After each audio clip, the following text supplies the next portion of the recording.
बिस्मिल्लाहिर्रहमानिर्रहीम। अस्सलाम वालेकुम व्यूअर्स, कैसे हैं आप सब लोग। उम्मीद है कि आप सब बिल्कुल खैरियत से होंगे। आज आपके साथ शेयर करूंगी मैं अपनी सहरी की रूटीन।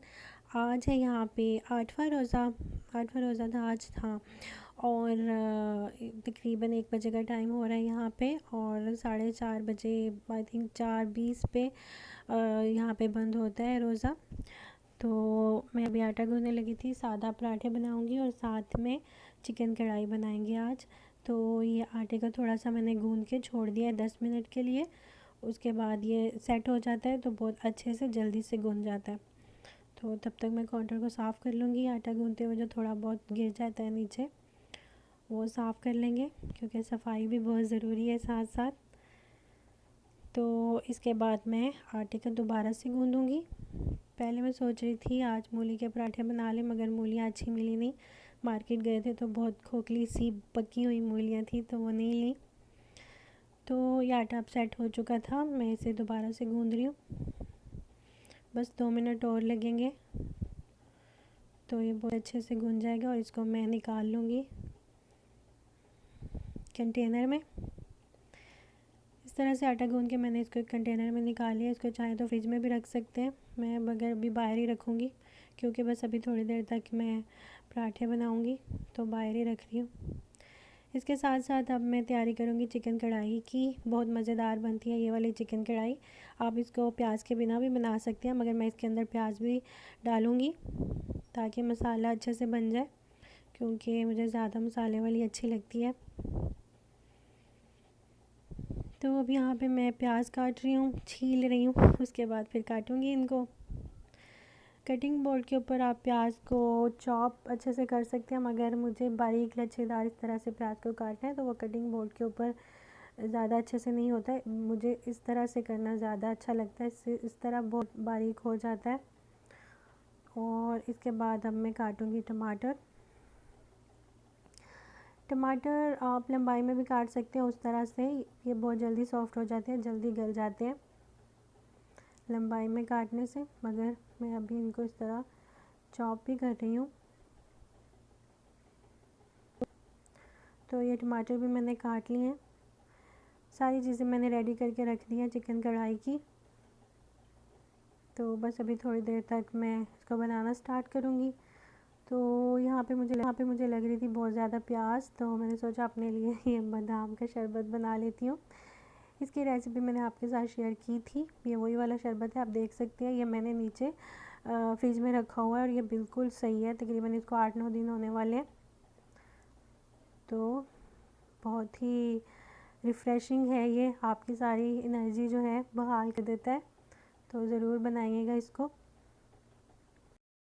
तो यहाँ पे मैंने चिकन कढ़ाई जो है वो बनाना स्टार्ट कर दिया है। मैंने तकरीबन हाफ़ कप के जितना ऑयल डाला था कढ़ाई में।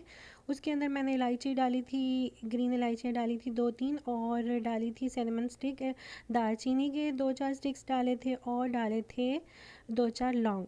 और फिर मैंने उसमें प्याज को डाला था। प्याज को हल्का सा मैंने पिंक किया था, बहुत ज़्यादा उसको ब्राउन नहीं करना, बस हल्का सा पिंक किया था। और फिर उसके अंदर मैंने चिकन को डाल दिया था। अब मैंने इसके अंदर लहसुन अदरक का पेस्ट डाला है 1 टेबल स्पून भर के, और उसके साथ मैं चिकन की भुनाई कर रही हूँ। चिकन थोड़ा सा भुन गया था तो अब इसके अंदर मैंने टमाटर शामिल कर दिए हैं। इनको मैं थोड़ी देर कवर करके छोड़ दूँगी ताकि टमाटर जो है वो सॉफ़्ट हो जाए। तो ये आप देख सकते हैं टमाटर ने अपना पानी छोड़ दिया है और सॉफ़्ट हो गए हैं। चिकन ने भी अपना पानी छोड़ दिया था। अब मैंने इसके अंदर ऐड कर दी है तकरीबन 6-7 मैंने हरी मिर्चें ली थी, वो मैंने इसके अंदर डाल दी हैं बारीक काट के। 1 टीस्पून हल्दी का पाउडर डाला है, 1 टीस्पून लाल मिर्चों का पाउडर, और 2 टेबलस्पून मैं इसमें डालूँगी 2 टीस्पून सॉरी मैं इसमें डालूँगी ये भुना हुआ ज़ीरा और धनिया का पाउडर फुल भर के डालूँगी। और इसमें मैं डालूँगी ये हाफ़ टी स्पून ज़ीरा, साबित ज़ीरा, और नमक इसमें जाएगा हस्बे ज़ायक़ा। अपने टेस्ट के मुताबिक आप नमक इसमें डाल लें, और मिर्च भी आप अपने टेस्ट के मुताबिक डाल सकते हैं। तो अब मैं इसको तब तक भूनूँगी इसका ये जो सारा पानी है ये अच्छी तरह ड्राई हो जाए और मसाला जो है अच्छे से भुन जाए चिकन के साथ साथ। तो ये आप देख सकते हैं सारा पानी जो है ड्राई हो चुका है, मसाला अच्छे से भून चुका है। अब मैं इसमें ऐड करूँगी तकरीबन 1 कप के जितना दही। दही को थोड़ा सा मैंने फेंट के इसके अंदर डाल दिया। अब इसको थोड़ी देर के लिए छोड़ देंगे ताकि दही का पानी जो है वो ड्राई हो जाए।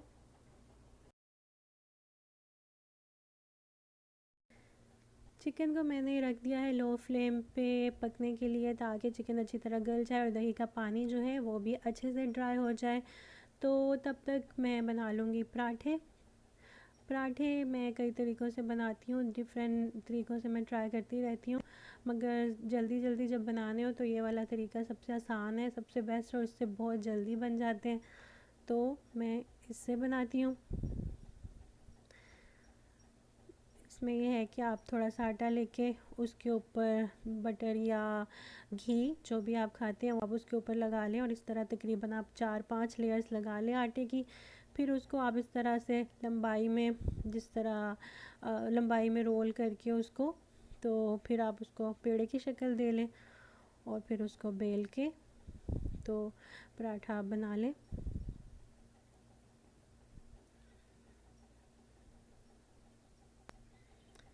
हर किसी का अपना अपना तरीका होता है, हर कोई अलग तरीके से बनाता है।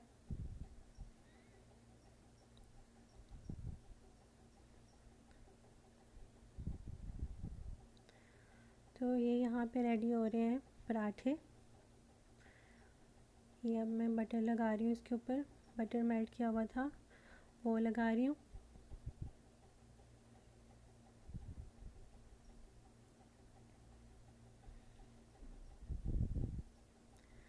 तो इसी तरह मैं बाकी के सारे पराठे भी बना लूँगी जल्दी जल्दी।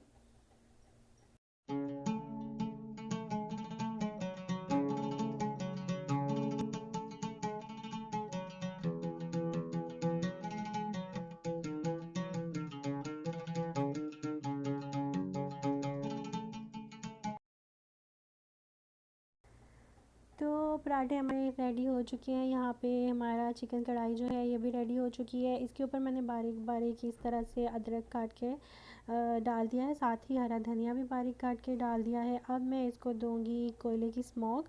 कोयला मैंने गर्म होने के लिए रखा हुआ था, जब अच्छे से गर्म हो जाए तो उसको मैं रखूँगी इसमें कढ़ाई में।